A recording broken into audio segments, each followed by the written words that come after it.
রাসেল, আপনাকে স্বাগত জানিয়ে আমি আপনাকে দিয়েই শুরু করতে চাই, যেহেতু আপনি বৈষম্য বিরোধী ছাত্র আন্দোলনের কেন্দ্রীয় নির্বাহী কমিটির সদস্য এবং একই সাথে জাতীয় নাগরিক কমিটি যেটি আছে সেটির সাথে বৈষম্য বিরোধী ছাত্র আন্দোলনের এক ধরনের ভ্রাতৃত্বপূর্ণ সম্পর্ক এবং একসাথেই বলা যায় আসলে কাজ করছেন আপনারা।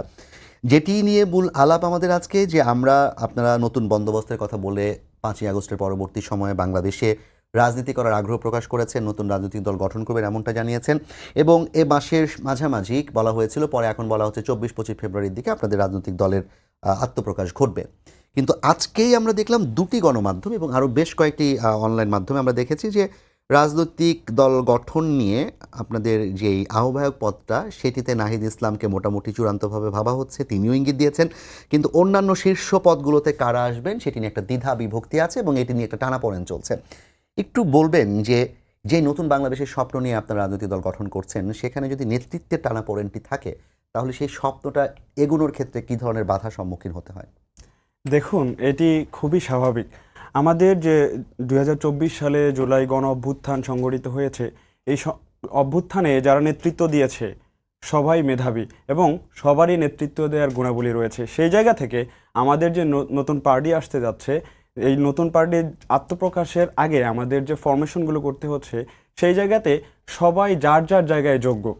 এই যোগ্যতার জায়গা থেকে সবাই একটা করে পদ ক্লেইম করছে যে আমি এটা চাই, আমি সেটা চাই। কিন্তু এই যে আমাদের চাওয়ার জায়গাটা হচ্ছে, আমাদের তাদের মধ্যে নেতৃত্বের গুণাবলী আছে, তারা সবাই যোগ্য, তাই তার প্রত্যেকের জায়গা থেকে অনেকে ক্লেইম করছে। বাট এই যে চাওয়ার জায়গাটা, এটা আমাদের এই বর্তমান 2024 সালে এসে এটা খুবই ভালো একটা মেসেজ দেয়।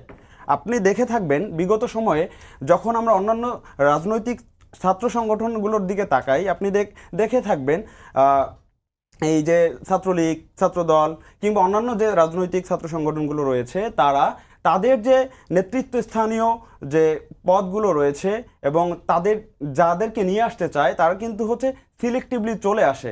বাট আমাদের এখানে অলরেডি প্রমাণিত হয়েছে যে কারা নেতৃত্বে আসবে।